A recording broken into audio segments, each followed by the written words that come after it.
Hey guys, it's Miss Bulla. I'm here just to present a quick little video for y'all about sentence structure. We've talked about this previously, but it's come to my attention that many of you are still struggling with different sentence structures, identifying them, using them in your writing. So first, let's quickly talk about what is the purpose of different sentence structures. So in your writing, you want your voice to shine through. And normally, whenever we're having just a conversation with our friends, we're always using various sentence structures. It's just a way to get our ideas across in a more fluid way, in a way that's not super choppy, like, I like school, I like cheese, I like my friends. Like, you could very easily say, I really like going to school because I get to see my friends. My favorite day is Wednesday because they serve cheese pizza. So that just sounds a lot better in terms of your writing. You don't want someone to be bored with your writing. So it's very important to use various strategies to keep your reader engaged. And one of those would be using different sentence structures. So first, let's talk about what in the world makes up a complete sentence. First, you have to have a noun, which is a person, place, or thing. Second, you have to have a verb, which is an action. The third is the one that gets the trickiest. So your complete sentence has to be a complete idea. It can't leave your reader or your listener or whoever it is wondering, like, what in the world are they talking about? Or just like leaving you hanging. So a lot of times when it's not a complete idea, it seems like there is information missing. So you can't have information missing for it to be a complete sentence. These two things are what you guys often forget. So complete sentence has to begin with a capital letter and it must end with punctuation. So an example could be Miss Bulla walked home. Miss Bulla is the noun, walked is the verb. We have a complete idea because it's telling us this person did this. Yes, we may be questioning, why in the world did she walk home? She has a car, she lives far away, like this seems kind of crazy. But it still provides us with enough information where we know, like, okay, yep, I saw her walking down the highway when I drove by. That was definitely her. Okay? So now we're going to talk about what independent clauses are. An independent clause is really just a fancy word for a complete sentence. Again, it must have a noun, verb, complete thought. An example could be, I love candy. So whenever I think about independent clauses, I think about what it means to be an independent person.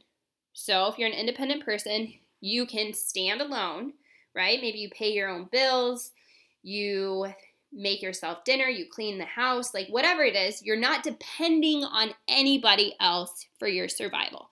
So this is very, very similar in terms of like a sentence. Like this sentence can stand alone. It doesn't need anybody else to make it complete. All right, dependent clause. This is where it gets a little bit tricky. So a dependent clause often looks like a complete sentence or an independent clause because it has a noun and a verb. But the key thing to remember is that it is not a complete idea. So it leaves you questioning, or it leaves you wondering, like, what in the world is this person trying to say? They didn't give me all the information I needed. So a dependent clause has to have an independent clause in order to be a complete sentence. There are several dependent marker words. So these are words that should kind of trigger in your brain, ooh, I think that this may be a dependent clause. So many of these words are things you see often. So in your reading or in your writing, try and recognize when you're using them and make sure that you're using them appropriately. So some of them are after, although, as, because, before, how, if, once, since, than, that, though, till, until, when, where, whether, while, which, who, whom, whose, that. So these are often words that are used to provide more information or to make something more specific. But if you don't have an independent clause attached, then they can't stand alone and it's just a sentence fragment. So an example would be, before I walk to school. So you're questioning, like, well, what do you do before you walk to school, right? Like, you know, this person is walking to school, but they do something before, but they haven't made it evident what it is that they do. So maybe for it to be a complete sentence, you add the independent clause, I drink coffee. So before I walk to school, comma, I drink coffee. Now that would work. But without the independent clause, do you see how this is not a complete idea? It really leaves you wondering what this person is doing. All right, so the first sentence structure that we're going to talk about is a simple sentence. This is like the most simplistic as it gets. We've been writing these simple sentences since we were in elementary school. You do this without even thinking. So kind of like eating or sleeping, like this little meme shows. It's just something that happens. So examples could be Asiya ran to school, Muhammad drank Sprite, Musa took his test, a beer ate Oreos. A simple sentence is just one independent clause. That's it. All right? Now we're going to move on. It's going to get a little bit more complex. So now we're talking about complex sentences. We have one independent clause and one dependent clause to make up a complex sentence. So what this looks like is that you have one of those words, the dependent trigger words, marker words, whatever you want to call them, that makes you like, whoop, think, hey, I'm going to need more information in order for this to be a complete idea. So one example could be, Justin stayed home from school. So that right there is an independent clause. That could totally stand alone. But we want to give people more information. Like, why in the world did Justin stay home from school? So we add a dependent clause, because he was sick. If I were to write a sentence, because he was sick, you would be questioning like, well, what happened because he was sick? You would want more information. So that's how you can really see that that right there is a dependent clause. A second example could be, while Furkan put on her makeup, Fuad played video games. So if we were just to say, while Furkan put on her makeup, you're left wondering, well, like, what else happened? What's the purpose of this, right? Like, what else was she doing while she was putting on makeup? Well, then we add the independent clause, Fuad played video games. So I could have easily just said Fuad played video games, but we wanted to know what Furkan was doing as well. So we added that dependent clause to give us more information. All right, we're going to move on to a compound sentence. Whoop. I don't know what happened there. Pardon me. All right, compound sentence. So this is one that you've probably been hearing about since middle school, but it's tricky to write compound sentences correctly. And so the biggest issue that people run into is that they have two independent clauses. They have two complete sentences that are complete ideas, but they don't link them together appropriately. So you must have two independent clauses, but you have to put them together in a very specific way, or it makes a run-on sentence. So the first way is the most common way, and it's the way that I'm going to recommend you to do it most often because you won't run into as many issues. So you have the first independent clause, you add a comma, and then you add a conjunction, which is one of the fanboys that we've discussed previously.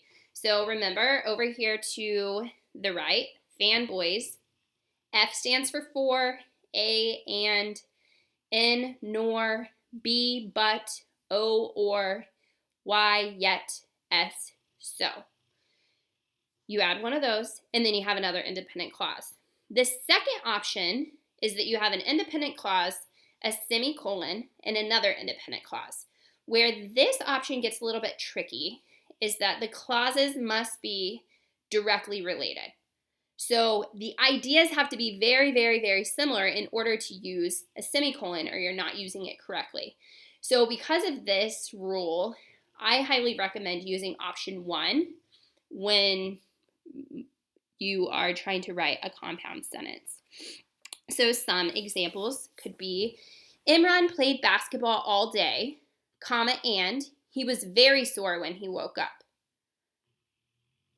Zach drives his friends around, but he charges them for gas. Muna completed all of her homework, so she could hang out with her friends this weekend. You guys have to make sure that you put the comma before the conjunction. Regardless of what conjunction you use, the comma always, always, always, always goes first.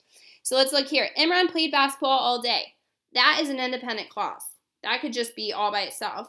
But we want to give a little bit of more information. When he woke up the next day, he was sore.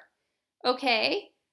Zach drives his friends around, which is, cool. We know that, independent clause. But we need to give more information. If you want Zach to drive you around, he's going to charge you for gas. So we add that independent clause with the other just to specify that concept of Zach driving his friends around. All right, compound complex sentence is exactly what it sounds like. We write a compound sentence, and we write a complex sentence, and then we put them together. So we know for a compound sentence, you have to have two independent clauses. A complex sentence, you have to have at least one independent and one dependent. So we put those together.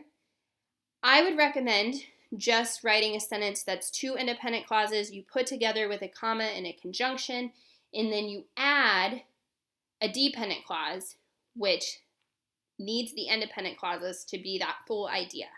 So an example would be, since Aaliyah read the book, she was not worried about the exam, and she earned an A. So this right here, since, this is an indicator that it's going to be a dependent clause, since Aaliyah read the book. So right there, you're left wondering, okay, well, she read the book, what happened? So here are the two independent clauses. She was not worried about the exam, and she earned an A. And that solidifies the idea that this dependent clause started. The next one would be, although Salihu went to bed early, he slept through his alarm, so he was late to class. So although Salihu went to bed early, we're wondering, well, did he wake up in the middle of the night and play video games? What happened? So we have these two independent clauses right here that give us that more information. So we know he slept through his alarm. That's an independent clause. It could stand alone. And he was late to class. Could also stand alone. So we put all of those together and it gives us a compound complex sentence.